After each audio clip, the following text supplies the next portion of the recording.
السلام علیکم ورحمۃ اللہ وبرکاتہ۔ سامنے آ جائے بھائی، سامنے کے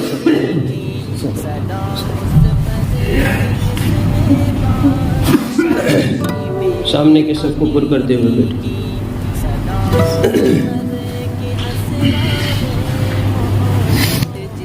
بسم اللہ الرحمن الرحیم۔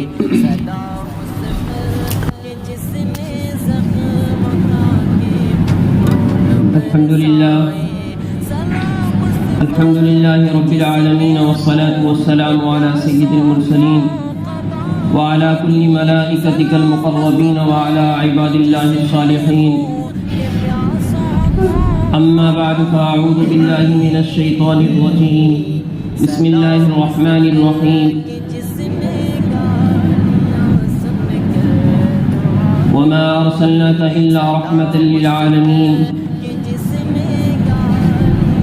قال النبي صلى الله عليه وسلم: لا يؤمن أحدكم حتى أكون أحب إليه من ولده ووالده والناس أجمعين، أو كما قال عليه الصلاة والتسليم۔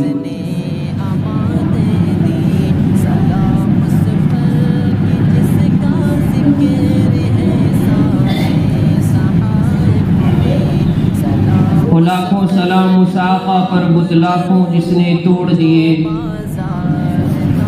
لاکھوں سلام اس آقا پر بت لاکھوں جس نے توڑ دیے، دنیا کو دیا پیغام سکون، طوفان کے رخ کو موڑ دیے۔ اور اس محسن اعظم نے کیا کیا نہ دیا انسانوں کو، اس محسن اعظم نے کیا کیا نہ دیا انسانوں کو، دستور دیا منشور دیا، کچھ راہیں دی کچھ موڑ دیے۔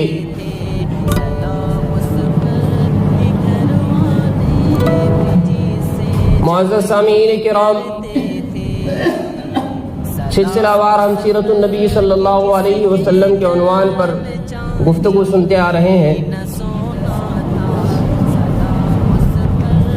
گزشتہ جمعہ بھی میں نے آپ حضرات کے سامنے آپ علیہ السلام سے محبت کی نشانی اس موضوع پر کچھ باتیں عرض کی تھی۔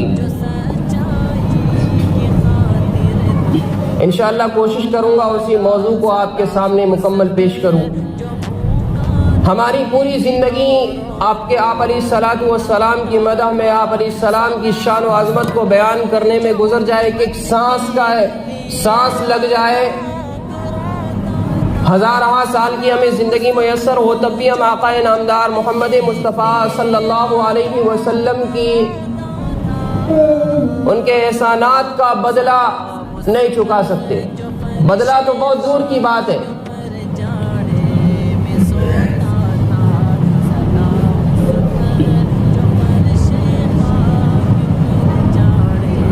ایک رب العالمین ہے اور دوسرے رحمت للعالمین ہے۔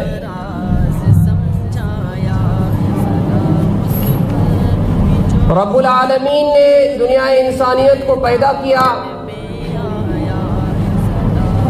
اور رحمت للعالمین تمام انسانوں کے لیے اللہ تعالیٰ نے اپنے محبوب کو تمام انسانوں کے لیے، جن و انس کے لیے رحمت بنا کر اس دنیا میں مبعوث فرمایا۔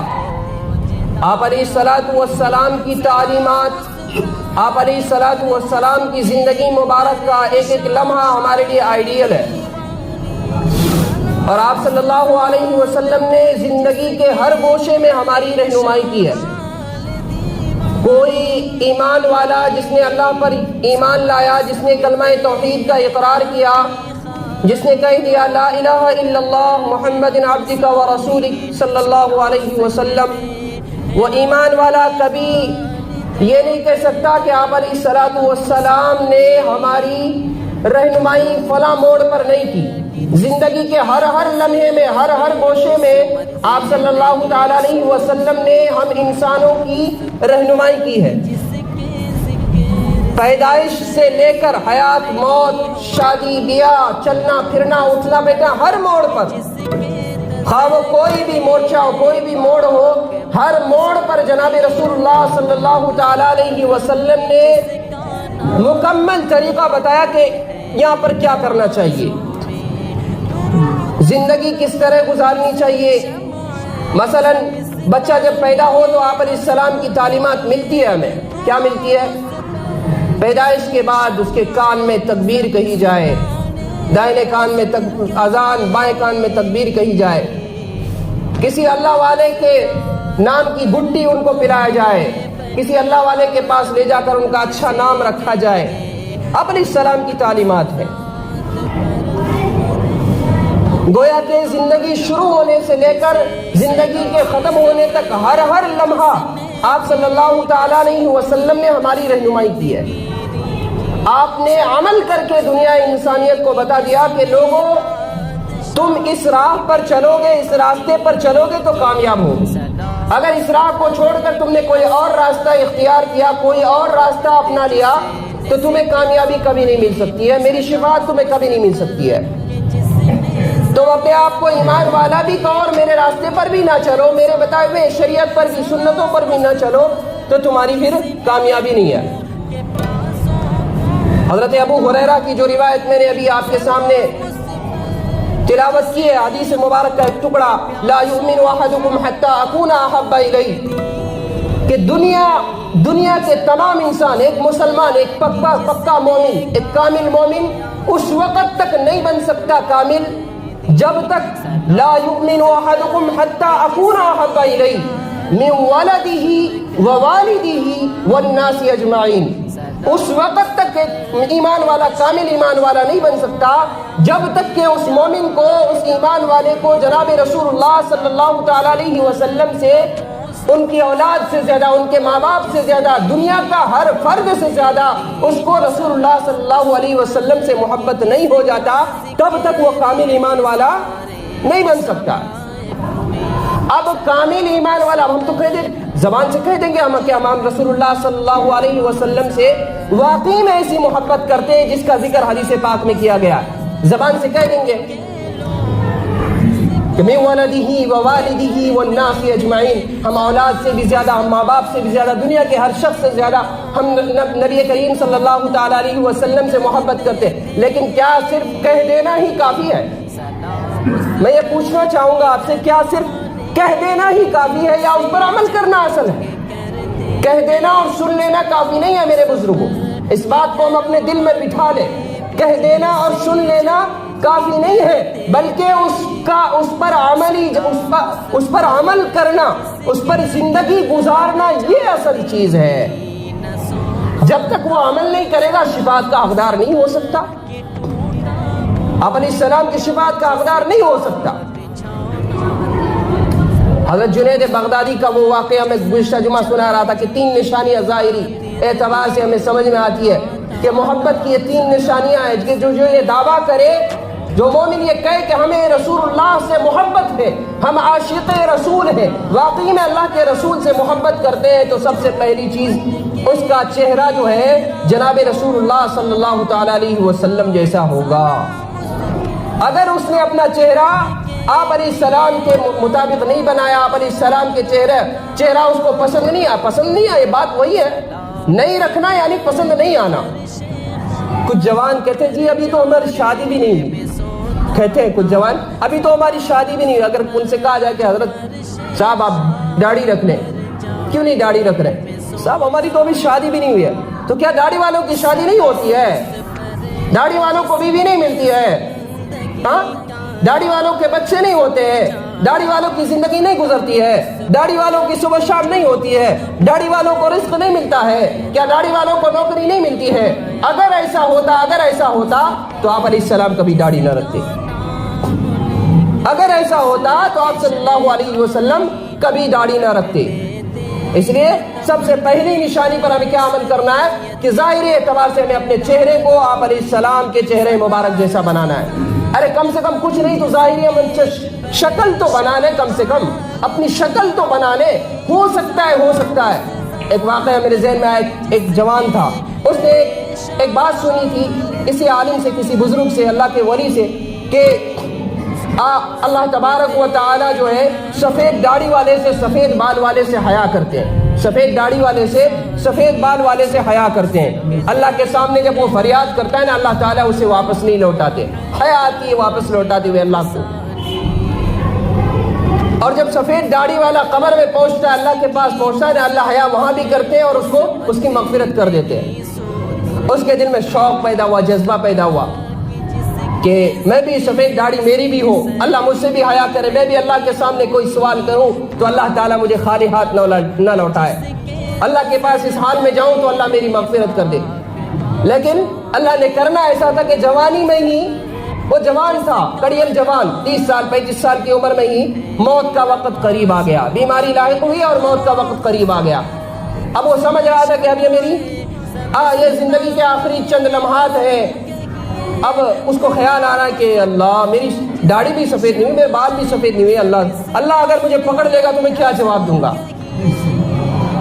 اس نے لوگوں سے وصیت کی کہ اگر میں مر جاؤں تو میرے وہ پاؤڈر، سفید پاؤڈر یا آٹا آپ جو ہے میرے داڑھی پر، میرے بال پر مل دیں۔ خود منگایا، اسی وقت جو ہے داڑھی پر ملنے لگے۔ مجھے پوچھی تو بتایا کہ میں مر جاؤں، اگر میں اسی حالت میں چلا جاؤں تو مجھے ایسے ہی دفنانا، سفید رہے میرا بال، میرے داڑھی پر اور میرے بالوں میں جو ہے آپ سفید ہی لگا دینا، کوئی آٹا کوئی پاؤڈر، سفید پاؤڈر لگا دینا۔ انتقال ہوا، لوگوں نے بتایا کہ جب اللہ تعالیٰ کے پاس وہ پہنچا تو فرشتے جب اس کے پاس آئے تو اللہ تعالیٰ نے ان سے کہا کہ ان کی مغفرت کر دی جائے۔ وجہ پوچھنے پر بتایا گیا کہ اس نے اس ڈر اور اس خوف سے، میری محبت میں، جب اس کا آخری وقت تھا، اس نے سوچا کہ اللہ مجھ سے حیا کرے گا، میں اپنے بال کو سفید کر کے اللہ کے پاس جاؤں گا۔ میرا ڈر، میرا خوف، مجھ سے امید اتنی تھی اس کو کہ اپنے داڑھی کو سفید کر لیا، چلو میں اسی بہانے اس کی مغفرت کر دیتا ہوں۔ تو اللہ تو بہانے ڈھونڈتا ہے مغفرت کے لیے میرے بزرگوں۔ تو ہو سکتا ہے ہم داڑھی رکھیں گے، ارے ایک بال ہی کیوں نہ آئے، داڑھی رکھیں گے تو کل قیامت کے میدان میں، روز محشر میں، جب اللہ کے رسول کے سامنے ہماری پیشی ہوگی، جب اللہ کے رسول وہاں پر موجود ہوں گے، امتیوں کو الگ کیا جائے گا، ہم اللہ کے رسول کے سامنے پیش ہوں گے تو ہمیں انمیچنگ کہہ کر دور نہ ہٹا دیا جائے۔ کم از کم وہاں پر اللہ کے رسول صلی اللہ علیہ وسلم ہمیں چہرے سے پہچان لے کہ یہ میرا امتی ہے۔ اور چہرہ نہیں ہوگا تو ہو سکتا ہے بھائی انمیچنگ کر کے یہ نہیں مل رہا ہے مجھ سے چہرہ، شکل نہیں مل رہی ہے۔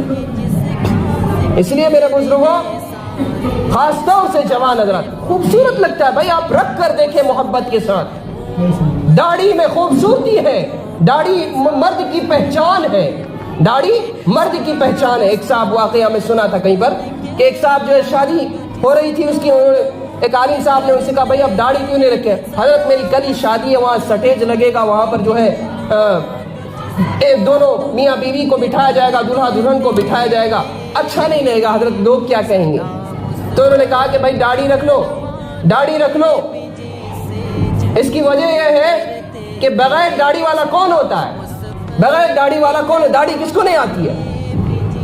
داڑھی کس کو نہیں آتی ہے؟ مرد کو تو داڑھی آتا ہے نا بھائی۔ کہیں لوگ تمہیں بھی وہی نہ سمجھ لے، کہیں لوگ تمہیں بھی وہی نہ سمجھ لے، داڑھی رکھ لو۔ جب سٹیج پر بٹھائے جاؤ گے نا، عورتوں کی داڑھی نہیں ہوتی ہے، کہیں تمہیں بھی نہ سمجھ لے کہ یہ بھی وہی ہے، اس کا جنس بھی وہی ہے۔ تو اس لیے میرے بزرگوں، مزاحن میں نے کہہ دیا، داڑھی رکھنا مرد کی پہچان ہے۔ داڑھی سب سے پہلی نشانی محبت کی اگر دعوے ہیں تو پہلی نشانی، پہلی سنت پر ہمیں عمل کرنا ہوگا کہ ہمیں داڑھی رکھنی ہوگی۔ اللہ کے رسول کی سنت پر خاص طور سے ہمیں عمل کرنا پڑے گا۔ داڑھی رکھنے سے انسان بہت سارے گناہوں سے بچ جاتا ہے۔ جی ہاں میرے بزرگوں، فطری طور پر یہ چیز اس کے اندر اللہ تعالیٰ ڈال دیتا ہے۔ جو بندہ داڑھی رکھتا ہے نا، بہت سارے گناہوں سے اللہ تعالیٰ اس کو بچا لیتے ہیں۔ دوسرے نمبر پر فرمایا کہ پاجامہ، شلوار، اسی طریقے سے لنگی وغیرہ جو ہم پہنتے ہیں نا، یہ ٹخنوں کے نیچے نہ جائے۔ اسفل من الکعبین فہو فی النار، کہ جو ٹخنوں سے نیچے جس کا پاجامہ یا لنگی یا شلوار جاتا ہے نا، تو پھر وہ سچا عاشق نہیں ہے۔ کیونکہ حدیث میں آتا ہے کہ ٹخنوں سے اوپر اپنے شلواروں کو رکھو، اپنے شلوار پاجامے کو۔ لیکن آج ہمارے جوان حضرات، خاص طور سے جوان تو کیا، آج کل کے ادریس عمر کے 40-50 سال کے لوگ بھی جو ہے نوکری کرتے ہیں تو کسی کوئی خیال نہیں، حالانکہ ہے مسلمان، لیکن اس سنت پر عمل نہیں کرتے، اس حکم پر عمل نہیں کرتے، حالانکہ ایک اہم سنت ہے، اہم چیز ہے جس کو حدیث پاک میں ذکر کیا گیا۔ کہیں بھی کوئی بھی بڑی حدیث کی کتاب نکال لیں، بخاری، ابو داؤد، مسلم، سنن نسائی، کوئی بھی نکال لیں، اس حدیث پر کوئی عمل ہی نہیں ہے۔ تو سچا عاشق کون ہوگا؟ جو اپنے پاجامے کو، جو اپنے شلوار کو، اپنے لنگی کو جو ہے ٹخنوں سے اوپر رکھے گا۔ اور تیسرے نمبر پر وہ تو جناب رسول اللہ صلی اللہ تعالی علیہ وسلم نے خود ہی فرما دیا، جعلت قرۃ عینی فی الصلاۃ، جعلت قرۃ عینی فی الصلاۃ، میری آنکھوں کی ٹھنڈک نماز ہے۔ آج ہم سوچیں، ہم اپنے آپ کو عاشق رسول کہہ رہے ہیں، ہم اپنے آپ یہ محبت کے دعوے کر رہے ہیں، بڑے بڑے دعوے کہ ہم عاشق رسول ہیں، ہم محب رسول، ہم اللہ کے رسول سے محبت کرنے والے ہیں۔ کہاں گئی ہماری نماز؟ جمعہ آیا، صرف کیا ہم جمعہ کی نمازی ہے؟ کیا ہم جمعہ کے دن ہمیں اللہ کے رسول سے محبت ہے؟ باقی دنوں میں کہاں چلی جاتی ہے؟ کیوں نظر نہیں آتا یہ مجمع؟ کہاں چلے جاتے ہیں؟ اسی دنیا میں جیتے ہیں نا، اسی اللہ کے جہاں میں جیتے ہیں نا، کہاں چلی جاتی ہے ہماری محبت؟ کہاں چلے جاتا ہمارا خیال؟ نہیں میرے بزرگوں، یہ عاشق ہونے کی دلیل نہیں ہے کہ آپ نماز بھی چھوڑتے رہیں، اب داڑھی بھی نہ رکھیں، اب پاجامے کو اور شلوار کو اور لنگیوں کو ٹخنوں سے نیچے لٹکاتے رہیں، لوگوں کے سامنے تکبرانہ انداز، متکبرانہ انداز میں پھرتے رہیں۔ یہ محبت کی نشانی نہیں ہے، یہ محبت کی نشانی نہیں ہے۔ جو سچا عاشق ہوگا، سب سے پہلی چیز وہ سنت کو اپنے چہرے پر سجائے گا، وہ سنت رسول کو اپنے چہرے پر سجائے گا۔ دوسری چیز، وہ پاجامے کو اور شلوار کو ٹخنے سے نیچے نہیں لٹکائے گا۔ اور تیسری چیز، نماز کی خاص طور سے وہ پابندی کرے گا، نماز کی خاص طور سے وہ پابندی کرے گا۔ کچھ لوگ کہہ دیتے ہیں نا کہ ہم نماز نہیں پڑھتے صاحب، ہمیں وقت نہیں ملتا ہے، ہم بزی ہے، ہم کام میں، ہماری تجارت ہے، ملازمت، ہم نماز نہیں پڑھ پاتے، وقت ہی نہیں ملتا صاحب، کیا کریں؟ نہیں نہیں نہیں، آپ کو وقت نہیں مل رہا، ایسا نہیں ہے، بلکہ فرمایا گیا کہ سب سے بڑا عذاب دنیا میں کس شخص پر ہے، سب سے بڑا عذاب میں کون مبتلا ہے؟ فرمایا گیا کہ وہ سب سے بڑا عذاب میں مبتلا ہے جس کو اللہ تبارک و تعالی سجدہ کی توفیق جس سے چھین لیتے ہیں، وہ سب سے بڑا عذاب میں مبتلا ہے، جس سجدہ کی توفیق جس سے چھین لیا جاتا ہے۔ اس لیے کہا ہمارے نبی نے، جعلت قرۃ عینی فی الصلاۃ۔ اگر آپ کو دنیاوی چیزیں، تو پھر کہاں وہ اس حدیث پر کہاں عمل رہا؟ کامل مومن کہاں آپ ہوئے؟ لا یؤمن احدکم حتی اکون احب الیہ من ولدی ووالدی والناس اجمعین، کہاں عمل رہا صاحب؟ اگر آپ کو محبت ہوتی تو اس حدیث پر عمل کرتے نا، آپ سچے عاشق ہونے کا ثبوت دیتے کہ آپ سنت کے مطابق زندگی گزارتے۔ ارے کچھ نہیں ہو پا رہا ہم سے، کم از کم ان چھوٹی چھوٹی چیزوں پر عمل کر کے نماز کی پابندی کر لیتے، کیا پتا نماز کی وجہ سے ہماری بقیہ زندگی اللہ تبارک و تعالیٰ تمام گناہوں کو معاف کر دیتا، اس ایک عمل کی وجہ سے ہو سکتا ہے۔ اللہ تو بڑا غفور رحیم ہے، اللہ تو قرآن میں کہ ان اللہ لا یغفر ان شرک کے علاوہ چاہے تو تمام گناہوں کو معاف کر سکتا ہے۔ میرے بزرگوں، کم از کم ان چیزوں پر عمل کرنے کی کوشش کریں، اپنی زندگی کو جناب رسول اللہ صلی اللہ تعالی علیہ وسلم جیسا بنائیں، ان کو اپنا آئیڈیل بنائیں، آپ اپنی زندگی کا نمونہ بنائیں کہ زندگی گزارنا اور زندگی گزارنے کا طریقہ جو آپ علیہ الصلوۃ والسلام نے بتایا، اسی میں ہماری فلاح اور بہبودی ہے، اسی میں ہماری اور آپ کی کامیابی و کامرانی ہے۔ دنیا میں بھی آپ سکون حاصل کریں گے، آخرت میں لامحدود اللہ تعالیٰ آپ کو سکون سے نوازے گا۔ آخرت میں ایسا سکون عطا ہوگا جس سکون کے بعد کبھی دکھ اور غم کا کوئی نام و نشان نہیں ہوگا۔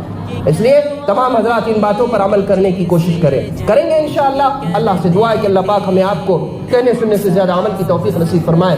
وآخر دعوانا ان الحمدللہ رب العالمین۔ جو حضرات سنت نہیں پڑھے وہ سنت پڑھ لیں۔